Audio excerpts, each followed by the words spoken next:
All right, ladies and gentlemen, welcome back to another episode of the Mainly Hoops podcast. If you've been enjoying our episodes, please make sure to like and subscribe. We appreciate all your support.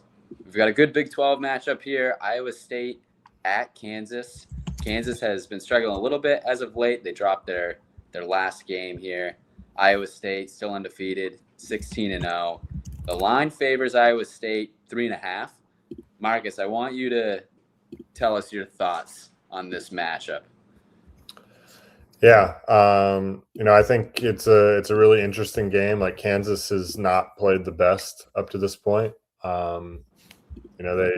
have had obviously Darren Peterson in and out of the lineup. They had a pretty ugly loss over the weekend to a West Virginia team that can't really score, and they allowed 86 points to West Virginia. Allowed him to shoot over 40% from three. But, I don't know. It's weird, right? Like last year, even we saw, when Kansas really wasn't playing all that well, and then Iowa State went to Kansas and Kansas just dump trucked them when it really didn't seem like that was going to be the case, right? I think Kansas won that. I know at one point they were up in that game by more than 20. And I remember, like, Cody, you and I were texting during that game, kind of like, this is just kind of wild what's going on, just because Kansas had struggled so much. I think they were, let me just see, they were 15-6 at that point. It just hadn't been pretty. And they ended up winning that game by 17. But, I think, I don't know. It's a weird spot because obviously Iowa State's been so good. But then again, like, Allen Fieldhouse is so incredibly difficult to play at. So it makes for a fun, interesting matchup, where Iowa State has shown to be vulnerable at times. Yeah, I'll toss it over to you, Cody. What is Kansas's keys to the game to get a win here at home against a very quality competition? I mean, they're ranked number 2 now in the AP poll. Yeah, I think it's just find a way to navigate around this Iowa State defense that loves to send 2 at the ball consistently. Like, that's kind of the way to operate against this Kansas offense, which, like, with Darren Peterson on the ball so much, if you send 2 guys at him, force other guys to beat you shooting wise, like, I don't know if Kansas has the pieces to be able to do that. I know Trey White shot it pretty well. Like, McDowell off the bench has been okay, but besides that, they just haven't had enough guys step up from a shooting sense, and that's sort of a reason that they're 51st in adjusted offense in KenPom right now. I think they expected a lot more out of a guy like Cole Rosario too. He hasn't shot it well at all, so they kind of need somebody else to step up in that area, because this is a team this year that's been fairly reliant on their shot making. They haven't got on the glass at that high of a level. They're 247th nationally in offensive rebounding. They're not getting to the free throw line. I believe they're 213th in the country in free throw attempt rate. So they just need to find. So I think they need to find some ways to get Darren Peterson the ball in some sort of space, whether that's working him a little bit more off the ball, which I do think they have done at times. He's been able to get to his catch and shoot 3. And he's obviously one of the most talented scorers in the country, probably the most talented perimeter scorer in the country, and for my money, the number 1 pick in this draft, despite what's gone on with him throughout the season there with the injuries and all that. And, like, people have kind of speculated that they're a worse team with Darren Peterson on the floor, and maybe within the numbers it says that, but I think every team in the country would be chomping at the bit if the future number 1 overall pick was available to them. So I think they're ultimately going to be okay there. But yeah, I think that's kind of the number 1 factor, is finding ways to put Darren Peterson in good spots. You can't just play him on the ball, play him in ball screens consistently, because Iowa State can take that away easily. And Kansas doesn't really have really a go-to short roller to kind of make plays when it's 4-on-3, which you're going to get often against this Iowa State defense. So finding ways to get him the ball in space is going to be huge. On the defensive end, like, they're not set up like all that poorly. They've been a pretty good defense this year. They've been owed some 3-point regression defensively. I mean, teams are shooting 27.9% from three against them this season, and West Virginia gave them a little bit of that. They're 290th in 3-point attempts rate allowed. They do have length all over the floor, which like allows them to contest threes at a high level. But when you're giving up that many threes and you're really not turning teams over all that much, I expected this team to kind of get after the ball a little bit more. They have great like natural defenders that can kind of generate turnovers without needing to scheme up ways to do that. They just haven't really done that all that well this season. So yeah, ultimately I believe they have the one-on-one defenders to slow down like guys like Lipsy and Momcilovic and even Joshua Jefferson to an extent. Like throwing Bryson Tiller at him, I think is probably the best option, maybe a little bit of Badunga. So, for an Iowa State team that does a fair amount of their work on the ball with Jefferson creating mismatches. I know they like to get out and transition and run, but for Kansas, it's pretty simple, just finding ways to slow those guys down without needing to send too much help with these other guys that can kill you from the Cyclones. Yeah, absolutely. Marcus, what is Iowa State's keys to the game to come out of here with a win in a very tough play?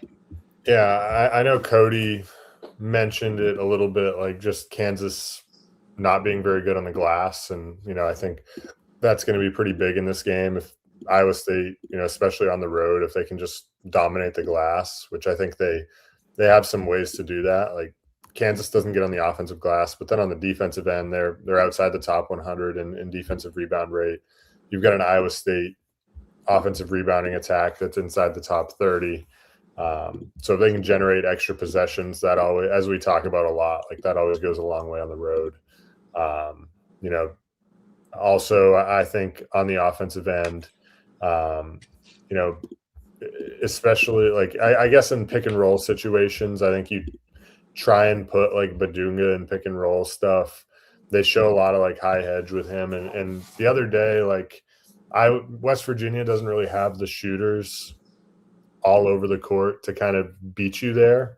But there were a few times they hit short rolls in that game against West Virginia, when West Virginia would hit the short roll, they'd kick out, but like to a non-shooter, right? Like guys would overhelp, they'd kick out to a non-shooter. Like you're not going to be able to get away with that against this Iowa State team. So I think like trying to get in those situations as much as possible, using like Joshua Jefferson as that short roll guy, and allow him to spray out threes to their shooters in the corner, right? They're second in 3-point percentage in the country for a reason. Like they don't shoot a super high volume of threes. They're 263rd in rate, but they're shooting over 40% as a team. And I think that's a true testament to just they take the right threes. They take great shots and get really good looks from three because of some of their playmakers they have on the offensive end.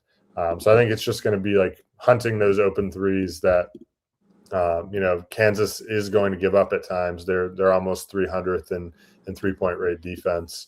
So I think Iowa State, like despite there being length for Kansas on the defensive end, they're going to get their fair share of open threes if they play their cards right. And then on the defensive end, I think it's just trying, as you said, like making others beat them, right? Like if Kansas wants to play with Peterson bringing the ball up all night, go for it.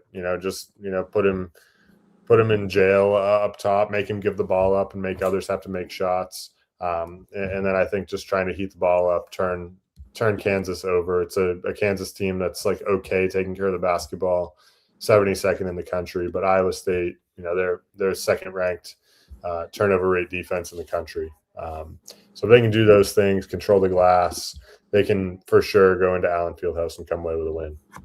Yeah, I totally agree. I feel like both teams kind of have the same keys to the game. I mean, with Kansas, it's like get some help from the other guys like Melvin Council, Trey White, and then Iowa State has forced those guys to beat you. So, just try to take Darren Peterson out of the game as best you can. But with that being said, Cody, who are you picking to win this game? Yeah, it is really hard to pick against Kansas when they're playing at Fog Allen as an underdog. Like you don't really see this situation with them very often, and they have performed the last few times that they have been an underdog. I believe 2 years ago against Houston, they put the smackdown on them. I believe they beat them by 15 or 20 when they were like a 2 or 3 point dog.